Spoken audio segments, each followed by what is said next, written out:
Now we'll go to the callers now, and we've got a caller from South America. It's Cold Cree. Are you there? Yes, I'm here. I put my name down as Cold Cree for Culture Creator. Yeah.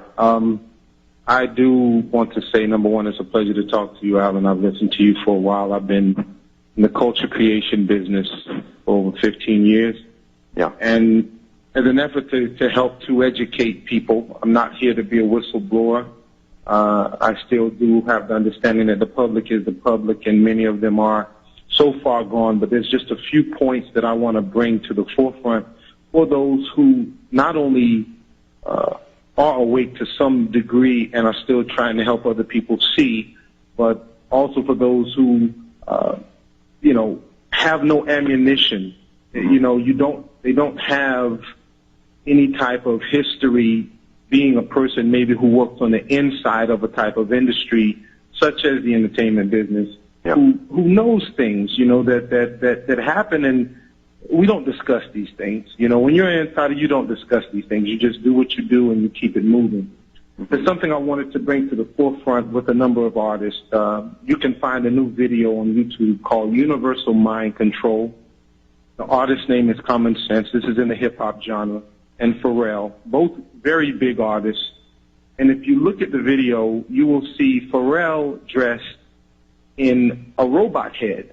Now, part of what you've been discussing, and part of what anyone who's involved in this business already knows, because we do get our information from certain sources, there is a blending, there's a dehumanization of humans, yeah. and there is a humanization of machines. Yeah, that's Even right. when you look at the Transformers, the movie when it came out, people don't even see the fact that you have this robot talking to you, expressing feelings, having emotion, and people just sit there like, oh, this is so nice. Look at the special effects, and don't even realize they're being predictably programmed. It's such a simple thing. And now within the music, you have an individual, and I'm saying names here because I know what it is, and I have no problem in saying this stuff. There's a gentleman there by the name of T-Pain.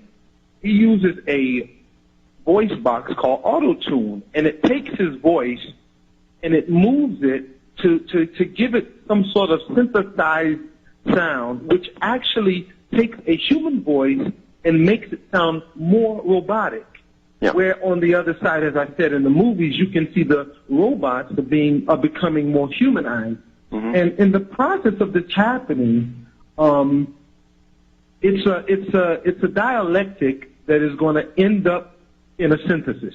Okay? Oh, no, absolutely. I've got articles here right now, in fact, on that very agenda from the future society, the complete merging with humans and the robots, until you can't tell which one is which anymore. Which one is which, exactly. Yeah. And they're starting that by pushing it within the music. What age group would you say it's aimed at? Well, I'll tell you now, Alan, 14 all the way up to your 35ers. The music business is completely fraternal. Okay, yeah. It's completely fraternal. There is no one that has not made it somewhere that is high level, that is not involved in some way, shape, or form in a fraternal order. Now, that may be tied to Freemasonry or not, and I'm saying this to the public. I'm not saying this to you, Alan, because you probably already know. People, if you look at Jay-Z, when he throws up what he says is the diamond or the rock symbol, and you see that it is the shape of a triangle, okay? Yeah. That is not a diamond symbol. That is, to the profane, as they would say, a diamond symbol. But he can get a concert and have 25,000 people throw up this rock signal, and you're looking at it thinking, oh, it's just a joke. But when he plays at Glastonbury on a stage that is a pyramid, basically, okay, when this gentleman says certain things in his music like, I'm so illuminated, I may glow in the dark, and then his understudy, Kanye West, turns around and takes, if you also look at photos, there's a photo of him and Jay-Z, and actually if you look at the handshake that he gets, he has the apprentice grip. that a mason would give to an apprentice. Jay-Z gave to Kanye because Kanye had not made it yet to the next levels. Yeah. But in front of the millions of people, he'll do these things and no one sees it. And Kanye comes out with a tour called Glow in the Dark Tour. Now, stated before the verse in one of Jay-Z's songs was, I am so illuminated, I may glow in the dark. And now his understudy comes in with a tour called Glow in the Dark Tour. It is completely esoteric. Yeah. It is completely a play on words that people have no idea. He plays a part where he's interacting with the computer in his tour. And I'm talking about people that I know personally, so I'm not saying these things just out of the air. I'm not coming up with this. Yeah. This I've met lots of them too. Yeah. Yes. And most of them do belong to the OTO. They're everyone in the business knows that it's almost mandatory to join it, and you will be asked to join. And they flash their signals all over their album covers all the time. Yes, yes. It's in their signal, it's in their covers, it's in the music videos. Look at the backgrounds of many of the music videos. There's a video out with Pharrell and Snoop. There's a point where there's the bottom part of the Masonic compass and square.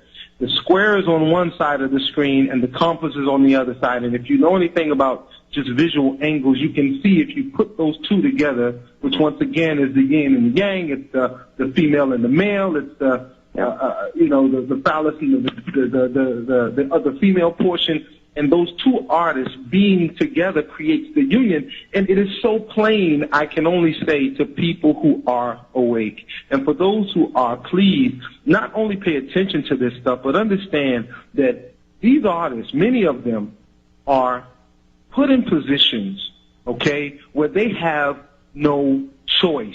I don't want people to think that all the time that the artist always knows what he's doing. At times, these people have been, just like highway robbery when a police officer pulls you over, it is basically, they're extorted, okay? Yeah. They're extorted. You know, many artists, they'll come up with a drug charge or a gun charge all of a sudden. As a matter of fact, another guy just recently came out with an album called Paper Trail. His name is T.I. And if you listen to a song he did with Justin Timberlake on that album, it is completely talking about how the old man has died, okay, and this new man is resurrected. This new man has come out of nothing, out of this struggle, out of this pain, which is a complete representation of a Masonic ritual as you pass on to the Master Mason degree and you have to perform this ritual of resurrection, you die, and so on and so forth. But if you listen to the words and you hear what these people are saying and talking about swallowing their pride, getting on track, we're on the same page, and the way they talk about time, all of these things go right back to the fact that the entire industry is fraternal. Yep. If you want to be successful, you're either going to play your part or you're not going to be there, period. And do what you're told, yeah. And do what you're told. And at the end of the day, if you don't do what you're told, you're going to find you get pulled over with some drugs in your car, and you don't know how it got there, but all of a sudden you're up for charges. And you'll end up getting a visit, and someone will tell you, we can make all of this go away. That's right. I have personally been approached here in South America. I am not one to volunteer my private information, so my name and my exact location I will not say. It's easy to find whoever knows how to track phone calls. I really don't care. My point being is I was approached here because of my connections within the music industry.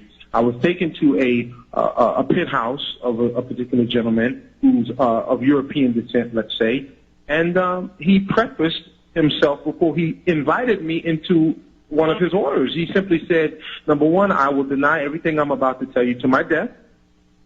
And I kind of was like, man, it's not that serious, whatever it is. I mean, you just met me through a friend of yours a couple of minutes ago, but he knew about me and my music business connection. And so what he said to me, he said, I am here in South America. I'm a part of a family, and we're basically looking to take over 60% of the utilities market. And we need help. We need people who have contacts to be able to influence the thought processes of individuals. Yeah. And I said, so why are you talking to me? He says, because I know you know the major players in the industry. And when these guys say things, when they put out things, when you have all of these artists saying vote for Obama, okay, and making it very cool to say vote for Obama, it doesn't matter what the reasoning is behind these individuals. People don't think. They just follow. They are, sad to say, pure sheep. And it is those very people in whatever part of the world, okay? The fact that I'm in South America is, this is not America, so he's trying to get influence into a certain realm in the whole other part of the world, knowing that my contacts are within the U.S. Yeah. I do have contacts in South America as well, but it shows the global reach of the plan. Maintaining your humanity right now, going through the things we're going through, I think is going to be the greatest challenge